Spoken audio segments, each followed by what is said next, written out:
भारत में जहां एक ओर G20 शिखर सम्मेलन का समापन हुआ और भारत ने पूरे दुनिया के 20 दिग्गज नेताओं का नेतृत्व किया, तो वहीं हाल ही में कांग्रेस नेता राशिद अल्वी ने दिल्ली के प्रगति मैदान में हुए G20 नेताओं के शिखर सम्मेलन के बारे में बात की। उन्होंने G20 के लोगों पर कमल के निशान का उपयोग करने और यहां तक कि कार्यक्रम स्थल पर कमल की सजावट का उपयोग करने के लिए भाजपा को दोषी ठहराया और कहा कि ये G20 का भव्य आयोजन राजनीतिकरण करने के लिए किया गया है।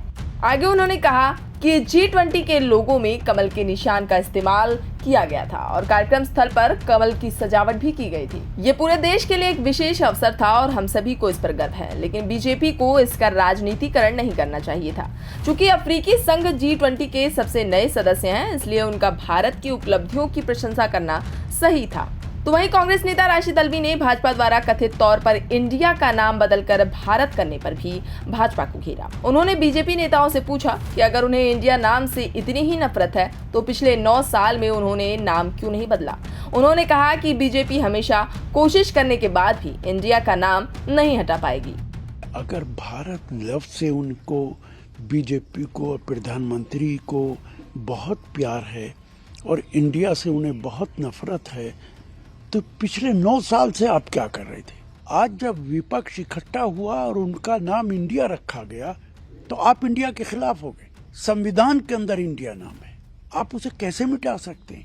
आप कोशिश भी करें तो नहीं मिटा सकते। और मुझे तो ये डर है कि कहीं प्रधानमंत्री नफरत में इतने आगे ना निकल जाएं कि एक बार फिर अचानक नोटबंदी ना कर दें, चूंकि हर नोट पे इंडिया लिखा हुआ है। कोई नोट ऐसा नहीं, कोई सिक्का ऐसा नहीं जिसपे इंडिया ना लिखा हो। कहां तक प्रधानमंत्री इंडिया को मिटाने की कोशिश करेंगे? तो वहीं उत्तर प्रदेश के उप मुख्यमंत्री केशव प्रसाद मौर्य ने भाजपा की ओर से इस सम्मेलन के सफलतापूर्वक समापन होने पर भाजपा और भारत देश की विश्व में बढ़ रही पहचान की सराहना की।